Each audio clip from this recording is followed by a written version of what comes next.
What's up, everyone? It's Doug the Dog Guy, and I'm here with Miss Cynthia. We just met here at the Pet Sitter World Conference in Winston-Salem, North Carolina. Look at her. She's so smiley. She's got me smiling. It's so great to meet you. Give us a quick back of the napkin of who you are and what you do. Okay, I'm Cynthia Hess. I'm from Reading, Pennsylvania. I've been a pet sitter since 1993 and then transitioned from the company I worked for into my own business in June of 2001. And now I'm technically semi-retired and more into cat sitting and small pets. I've not done dog walking physically for about a year and a half now. Wow, but you have so much experience. Yeah. So much experience since 93. I mean, wow. I bet you've seen it all. Yes. And a lot of life issues happened to me, and different pet sitting examples. It is imperative that if you're not part of a local network of pet sitters, to at least make contact with 2 or 3 fellow pet sitters in your area that you know. I mean, one of my best go-tos is my fellow pet sitter who I used to work with, who now has her own business, at the same time that I had gotten mine, but she's always been my personal pet sitter. Nice. So she's my backup. But years ago, one of my first, we did have a network, and my knee went out on me.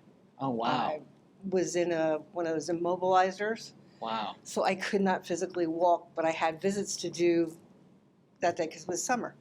So I got on the phone and I contacted 3 or 4 of the people that were in my network and said, hey, can you take on these jobs? And they were at my house to get the keys and get the info.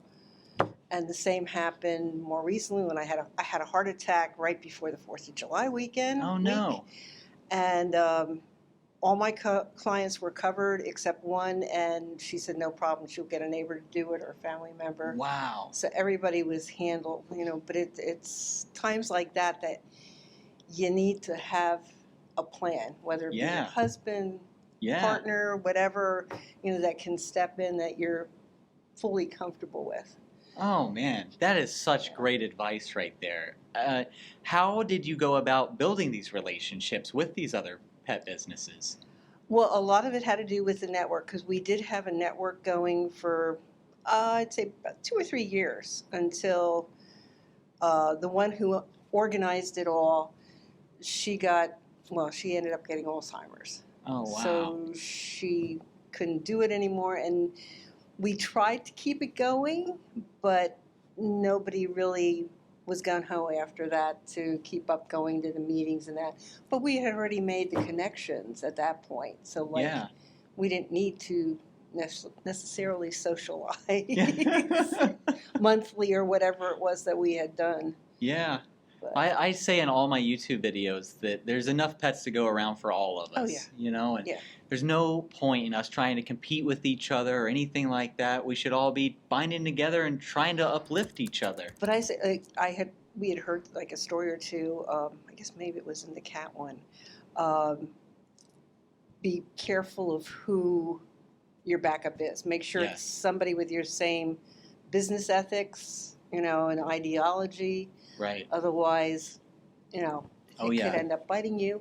So I never, if my backup isn't available, I'll say, I know these other people that are operating in our area, but I can't vouch for them personally. I don't know, how reliable they may or may not be, that kind of thing. Anytime I see a new pet sitter or dog walker pop up in our area, I message them and I say, I'd love to buy you a beer. Let's grab coffee one morning and just get to know each other and make sure that our values are aligned before I start any kind of a business relationship. Yeah, definitely. Yeah. When you have an exciting name change coming up. Yes. Starting January, I intend to be your fairy Catmother. I love it. That's so cute. Because I'm going to specialize in cats and small pets caged animals and reptiles, that kind of thing. I love it. I still have a handful, like 3 or 4 dog clients that I still service, but it's also 2 of them are part of the cat family. Like they'll take the dogs with them when they travel, and I'll sit for the cats during that time. But then there'll be times where they're going to have to travel without the dogs, so then I got to do them both. Yeah. And yeah. I have one daily that I still do, and that's an easy one. She just goes out in the yard. That's awesome. So Yeah. How long have you been a PSI member? since 2001. Wow. My original boss that I had worked for, she was a member of both NAPS and PSI. Wow. And so that was the very first thing that she suggested we do. Because what she did, she divided her company between 3 of her top pet sitters, and we each got our area. And the third one actually got the rights for the name of the original company and the area west, the west area of our territory. And we all sat down with a lawyer and signed a non-compete clause for, I think it was 2 years. And then after 2 years, we were allowed to go into each other's territories. But most of the times we were really good about it. And if we got inquiries, we'd contact the other sitter and say, like, hey, do you mind, so-and-so Nice. I got a call. Would you be able to take it, or is it okay if I take it, Nice. So we kept friendly that way, too. That's great. So. That's great. Yeah. And It is 22 possible. years as a PSI member. Yeah. Yeah. And I've been to my first conference because my business started in June. The conference was already filled and booked. Booking was finished by that time, so I couldn't go to 2001. But my very first one was 2002 in Nashville, and I haven't missed one since. That's amazing. I've been to every one that they've had. Oh, man. Wow. My first in-person conference was 2 years ago. No, last year in Cleveland. Okay. In Cleveland. Yeah, and I said, I will never miss one again. Yeah. I love it. If you guys have not been to a pet industry conference, you guys have to come to these. It's worth the time. Yeah, and to be a And the Pet money. Sitters International member, it's a couple $100 a year and it's worth every penny. There's so many great resources online. You get to meet great people Yep. and do fun And- things like this.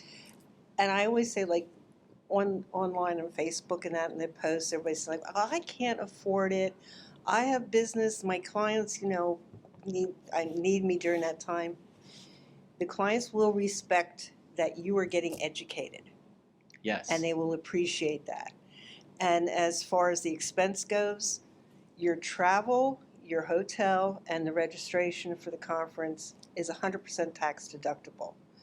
So that kind of makes up for it. And if you use a credit card solely for that and pay it off over time, it pays down fast. I mean, you can easily Right. pay it down fast. Yeah. So it kind of equals out. And I always now, since I started going to the conferences, when I go to my first meet and greet with a client, I inform them that I go to conferences yearly. Please book me in advance when you're sitting down planning your vacation. Call me, see if I'm available, and then go Yeah. from there. Because if I'm not available, Yeah. I'm a one-woman operation. Yeah. Oh, man. It's been great talking to you. Yeah. Yeah. Same here. Thank you so much for sitting down with me. Sure, it was a pleasure. Yeah. Well, I'm Doug the Dog Guy. This is Miss Cynthia, and we are reminding you to stay positive.